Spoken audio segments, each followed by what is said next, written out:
क्या आप जानते हैं कि भगवान शिव ने यमराज को भी रोक दिया था? शीर्षक मार्कंडेय की कथा। कैसे भगवान शिव ने यमराज को भी रोक दिया?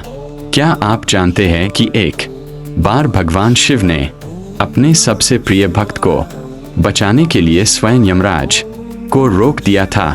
यह है भगवान शिव के परम भक्त मार्कंडेय की अद्भुत कथा।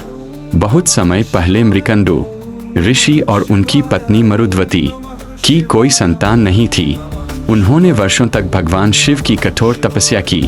उनकी भक्ति से प्रसन्न होकर भगवान शिव प्रकट हुए और कहा, मैं तुम्हें 2 वरदानों में से एक चुनने का अवसर देता हूँ।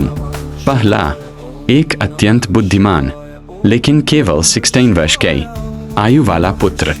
दूसरा, एक साधारण लेकिन लंबी आयु वाला पुत्र। ऋषि मृकंडु ने पहला वरदान चुना। कुछ समय बाद उनके घर एक तेजस्वी पुत्र का जन्म हुआ जिसका नाम रखा गया मार्कंडेय। बचपन से ही मार्कंडेय भगवान शिव के परम भक्त थे। वे प्रतिदिन शिवलिंग की पूजा करते, ओम नमः शिवाय का जाप करते और अपना अधिकांश समय भक्ति में बिताते थे। लेकिन जैसे जैसे उनका 16वां जन्मदिन नजदीक आने लगा, उनके माता पिता बहुत दुखी रहने लगे। जब मार्कंडेय ने इसका कारण पूछा, तब उन्हें अपनी अल्प आयु के बारे में पता चला। यह जानने के बाद भी मार्कंडेय भयभीत नहीं हुए। उन्होंने निश्चय किया कि वे अंतिम क्षण तक भगवान शिव की भक्ति करेंगे। जब उनका 16वां जन्मदिन आया, तब यमराज उनके प्राण लेने पहुंचे।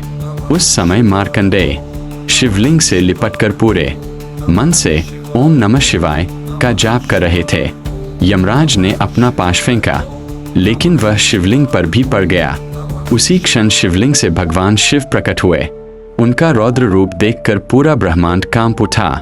भगवान शिव ने यमराज को रोक दिया और कहा, जो मेरा सच्चा भक्त है उसे कोई नहीं ले जा सकता। भगवान शिव ने मार्कंडेय को चिरंजीवी होने का आशीर्वाद दिया। तभी से मार्कंडेय ऋषि अमर माने जाते और उनकी कथा हमें सिखाती है कि सच्ची श्रद्धा और भक्ति से भगवान स्वयं अपने भक्त की रक्षा करते हैं। हर हर महादेव। नमः शिवाय, ओम नमः शिवाय।